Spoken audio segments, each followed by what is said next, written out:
The other T, write out what you will and will not tolerate. That's how you teach people. Before you can give the lesson, before you can teach a class, a teacher prepares. Before a teacher gives a lesson, she or he prepares the lesson, right? So before you teach someone how to treat you, prepare the lesson. What are you teaching? Before you teach, because sometimes you may, and it has to be a breathable document, because the more you learn about you, the more you determine how you're going to be treated, right? And that's how it is. So what happens with me, or when I'm in school, I prepare my Bible lesson. What's the point of standing in front of people and I'm freestyle? Now I can't freestyle. It is what it is. I drop the beat. I'll freestyle the Bible lesson. It ain't nothing. This is in me, fam. It's in me. That's right. You got to prepare a lesson before you teach. That's right.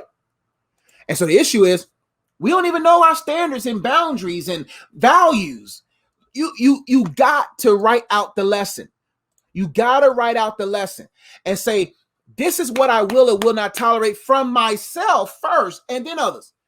I will not tolerate being late for me anymore. You got to treat your own self like a Fortune 500 company.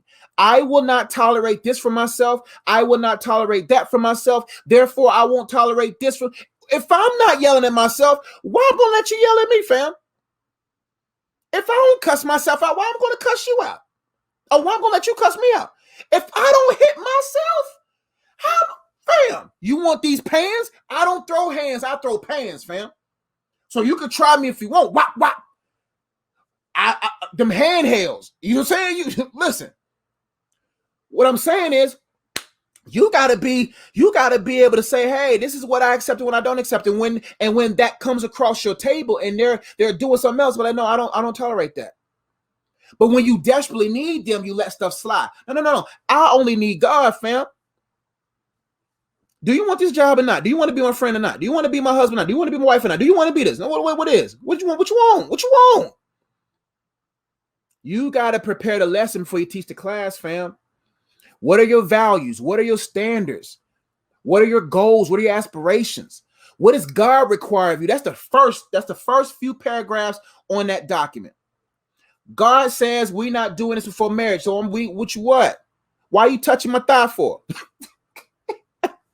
Why you try to come over for? Why you touching my thigh?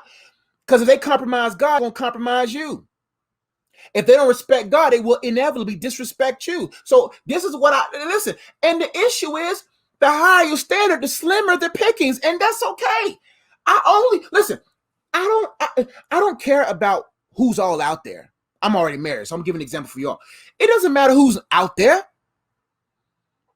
What's meant for you is meant for you. Who cares about the ratio between men and women? There's more women here than men. There's more men here than who cares?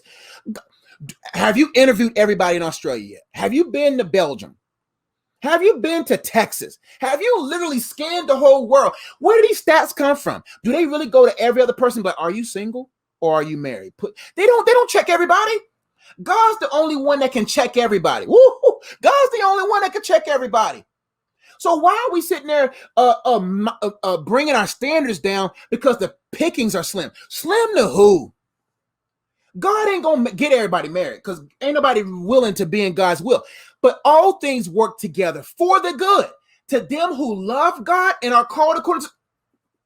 See, when you love God, you love to be in the will of God. And if you know your purpose and answer the call according to his purpose, a wife will come, a husband will come, children will come, money will come, job will come, entrepreneurial success will come because you love God and you are called according to his purpose and you desire his will above everything else. So, keep your standards high. Keep your standards biblical. Keep your standards most high. That's why you keep your standards most high, because my standards is where the most high is. And if you ain't in him, then we ain't supposed to be with each other.